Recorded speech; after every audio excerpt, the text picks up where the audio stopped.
Oke, teman-teman, sekarang kita akan bahas kasus bagaimana ketika bond itu dijual tidak sesuai dengan hitungan present value.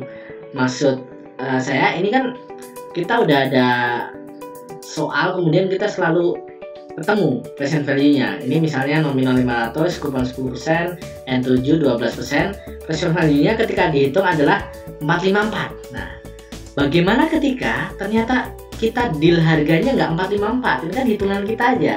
Ternyata investor mau membayar, beda dengan ini. Bisa naik, bisa turun. Dalam kasus ini kita nawarkan 454 ini sebenarnya nggak terus terang ini harganya 454 gitu ya, tapi kita deal-dealan dengan investor, mau beli berapa sih gitu kan. Ternyata investor ini memang agak sultan. PV-nya 454, dia membayar 480 misalnya kayak gitu ya. Jadi berapa yang akan kita jurnal? Kita nerimanya 480, tetapi present value-nya 454. Apakah kita langsung nyatat gain di sini? Nggak boleh nyatat gain di awal kayak gini ya.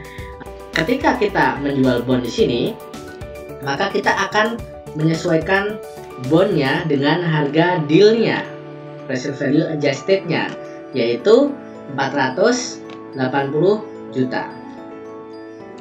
Nah, efeknya apa? Efeknya I yang sebelumnya kita perhitungkan sebagai market rate ini tidak relevan lagi. Bukan ini I sebenarnya, nyatanya dealnya nggak 454, dealnya 480. Berarti I sebenarnya berapa?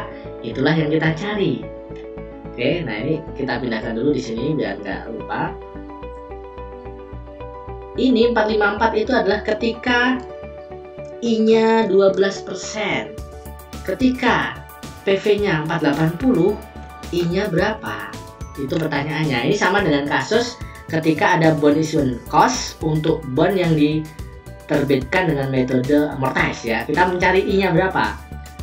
Sebelumnya sudah kita kasih tahu ada rumusnya sebenarnya, tapi nggak akurat, jadi kita tidak akan bahas lagi. Silahkan cek rumusnya di ketika kita menghitung bond issuance cost ya, tidak akurat. Lebih akurat adalah dengan trial and error. Memang waktunya lebih lama karena trial error ya, nyoba pas apa enggak, tetapi itu yang lebih akurat. Nah, ini misalnya kayak gini. Sekarang 454 dengan 12 biar jadi 480, I-nya berapa? Tinggal kita ubah-ubah aja di sini. Misalnya kita naikkan menjadi 13% ya. Ini kan 454 biar jadi 480, kita naikkan I-nya.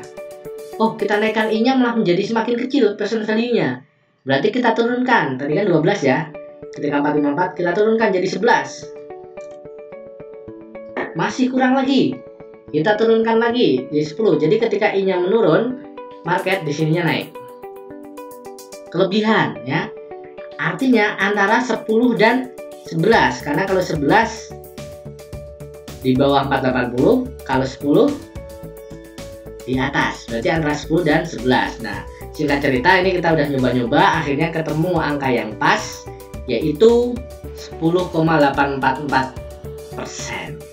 Ya, kalau dibulatkan adalah 10,84%. Inilah present value yang sudah di-adjust, berarti I-nya berubah. Setelah ini sama aja, mau bikin tabel, bikin jurnal, sama saja. Keribetan hanya di awal ketika merubah I ini, ketika bond tidak sesuai dengan PV.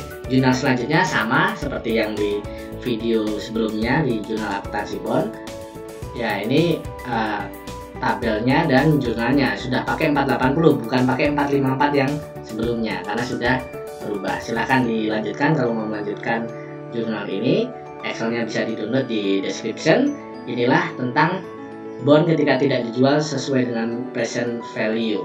Terima kasih, mari terus membumikan akuntansi bersama Republik Akuntansi.